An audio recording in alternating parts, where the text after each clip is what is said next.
Bismillahirrahmanirrahim. Assalamualaikum warahmatullahi wabarakatuh. Sahabat sekalian, pada kesempatan ini kita akan berbicara tentang perhitungan warisan. Warisan itu terjadi ketika ada yang meninggal. Jadi kalau belum ada yang meninggal, maka itu belum disebut warisan.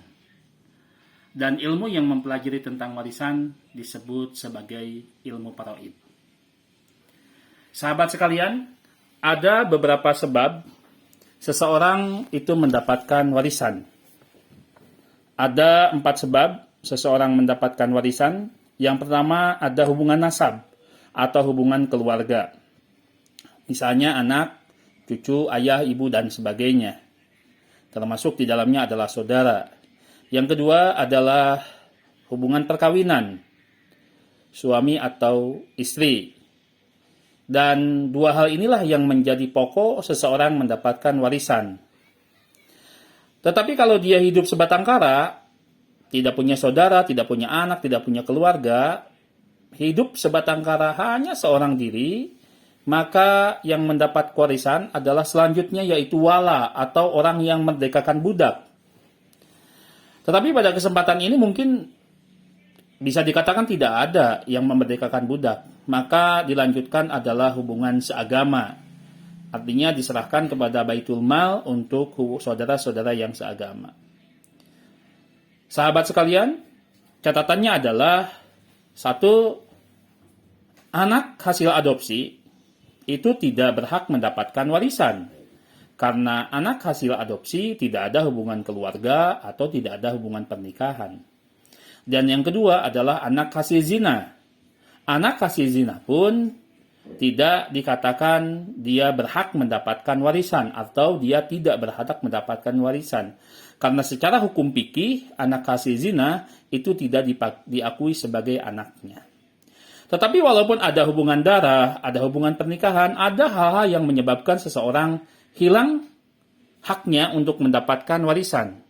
Di antaranya adalah dia sebagai budak atau hamba, walaupun saat ini mungkin tidak ada. Yang kedua, dia membunuh ahli waris. Misalnya, na'udzubillahi min dalik, pada saat ini kita menyaksikan di berita ada misalnya suami membunuh istri atau istri membunuh suami. Walaupun secara umum dia ahli waris, tetapi karena membunuh si pewaris, maka dia tidak mendapatkan warisan. Yang ketiga adalah murtad, keluar dari Islam, dan yang keempat adalah beda agama. Itu hal-hal yang menghalangi seseorang mendapatkan warisan. Sahabat sekalian, sebelum warisan itu dibagikan, maka harta dikeluarkan dulu 1 untuk zakat, besarannya adalah 2,5%. Yang kedua adalah untuk biaya pengurusan jenazah, dan yang ketiga adalah untuk utang, bayar dulu utangnya, dan yang keempat, tunaikan dulu wasiat, jika ada wasiat. Tapi catatan untuk wasiat, itu tidak melebihi 1/3. Sahabat sekalian, selanjutnya ahli waris. Secara umum ahli waris itu ada ahli waris laki-laki, ada ahli waris perempuan. Dan ahli waris laki-laki ada 15 kelompok, yaitu contohnya anak, cucu, bapak, kakek, dan sebagainya, termasuk saudara yang laki-laki.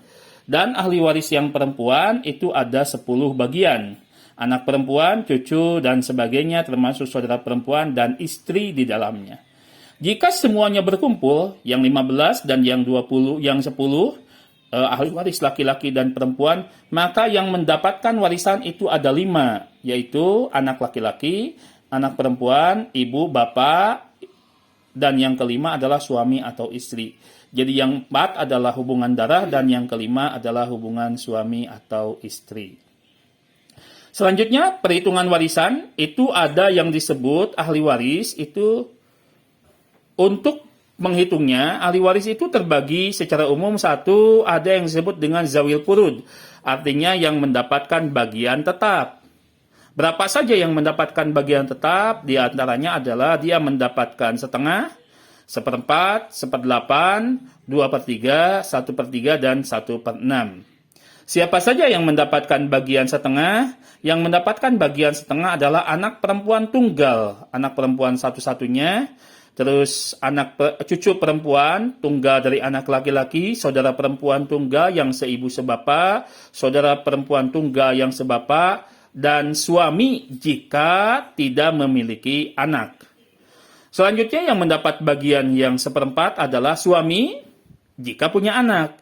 Jadi kalau tidak punya anak, suami mendapatkan setengah, dan kalau tidak punya anak, mendapatkan setengah, kalau punya anak, suami mendapatkan seperempat. Selanjutnya yang mendapatkan seperempat adalah istri jika tidak punya anak. Selanjutnya, kalau punya anak, istri mendapatkan bagian 1/8. Itu untuk yang mendapatkan bagian zawil furud, setengah, seperempat, dan 1/8. Selanjutnya, yang mendapatkan bagian zawil furud untuk 2/3. 2/3 adalah 2 orang perempuan atau lebih, 2 anak perempuan atau lebih, 2 orang cucu perempuan atau lebih dari anak laki-laki, 2 orang saudara perempuan atau lebih yang seibu sebapa, 2 orang saudara perempuan atau lebih yang sebapa. Itu untuk yang mendapat bagian 2/3. Kalau ada anak, maka didahulukan anak karena lebih dekat anaknya. Selanjutnya, ahli waris yang mendapatkan bagian 1/3 adalah ibu jika tidak punya anak. Dan 2 orang saudara perempuan, saudara seibu sebapa, baik laki-laki maupun perempuan. Selanjutnya ahli waris yang mendapat bagian 1/6 adalah 1 bapak atau kakek apabila ada anak atau cucu, ibu apabila ada anak atau cucu, nenek, seorang saudara, dan cucu perempuan dari anak laki-laki apabila hanya memiliki 1 anak perempuan, dan seorang saudara perempuan sebapa atau lebih apabila ada seorang saudara perempuan sekandung. Itu untuk yang mendapat bagian 1/6. Sahabat sekalian, untuk lebih jelas nanti kita akan dilihat pada contohnya. Selanjutnya, tadi dikatakan bahwa ahli waris zawil furud itu anak perempuan rata-rata. Selanjutnya, kemana anak laki-laki?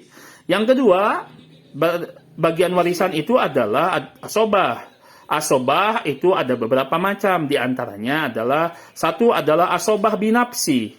Artinya dengan sendirinya jadi asobah. Nah, di sini ada 13 orang, di antaranya adalah anak laki-laki, cucu laki-laki, bapak, kakek, saudara, dan seterusnya. Selanjutnya ada asobah bilgoir.